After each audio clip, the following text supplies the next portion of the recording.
खबर का रुख कर लेते हैं। हिजबुल्लाह ने इजराइल पर फिर बमबारी कर दी है। इजराइल पर हिजबुल्लाह ने रॉकेट से हमला किया है। जवाबी कार्रवाई में इजराइल ने लेबनान में एयर स्ट्राइक की है। इजराइल पर हिजबुल्लाह ने रॉकेट से हमला किया। इजराइल ने लेबनान में एयर स्ट्राइक की। लेबनान से हिजबुल्लाह अटैक करता है। हिजबुल्लाह के 40 ठिकानों को निशाना बनाया। इजराइल ने फाइटर जेट्स और मिसाइल से हमला किया है। इजराइल का मकसद इस बार हिजबुल्लाह को भी चोट पहुंचाना और बड़ी चोट पहुंचाना, जिससे हिजबुल्लाह कम हो।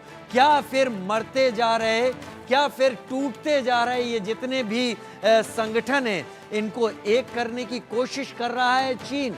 इजराइल ने फाइटर जेट्स के जरिए हमला किया है और हिजबुल्लाह ने इजराइल पर एक तरीके से बमबारी की है। फिर से इजराइल ने रॉकेट से पलटवार किया है। जवाबी कार्रवाई में लेबनान पर हमला किया है। इजराइल ने एक बार बमबारी अब हिजबुल्लाह के पलटवार पर की है।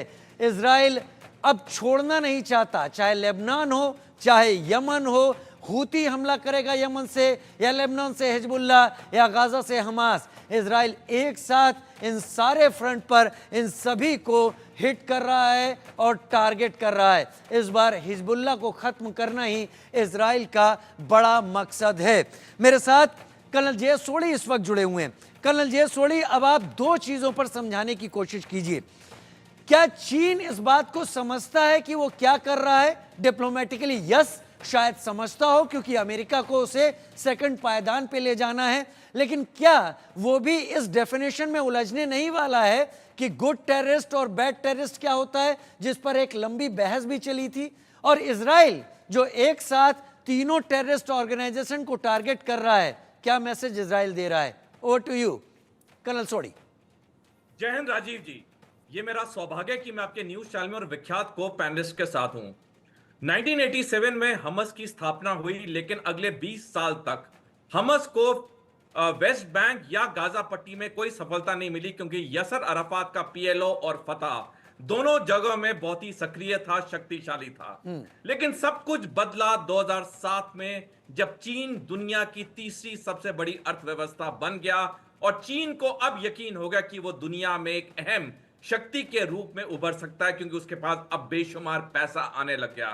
2007 से चीन ने हमस को समर्थन करना शुरू किया और उसका नतीजा यह हुआ कि कुछ महीने बाद जब गाजा पट्टी में चुनाव हुए तो हमस पूरी तरह से, अच्छी तरह से गाजा पट्टी में जीत गया और तब से लेके अब तक हमस का पूरा नियंत्रण है गाजा पट्टी में।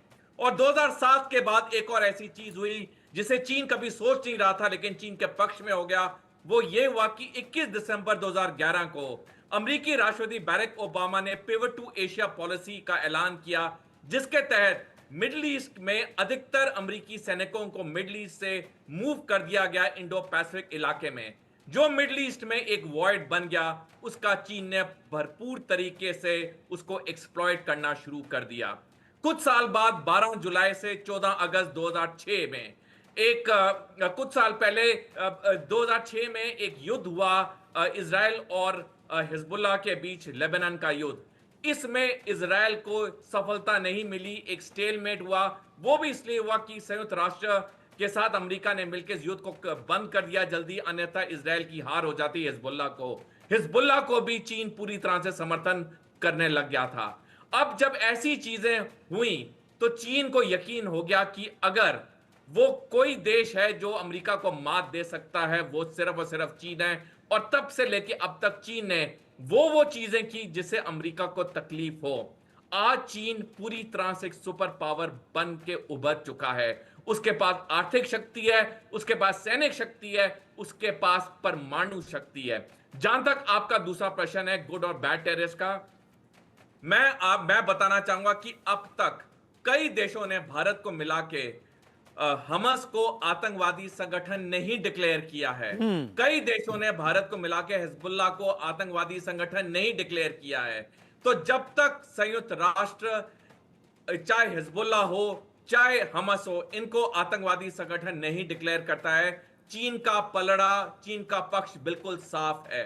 हाँ, जिस दिन संयुक्त राष्ट्र इन संगठनों को आतंकवादी संगठन डिक्लेयर कर देगा, उस दिन चीन को एक स्पष्टि देनी पड़ेगी कि गुड और बैड टेररिज्म है, लेकिन आज की तारीख में चीन का पक्ष बिल्कुल साफ है, क्योंकि ये संगठन आतंकवादी संगठन नहीं करार दिए गए हैं संयुक्त राष्ट्र से।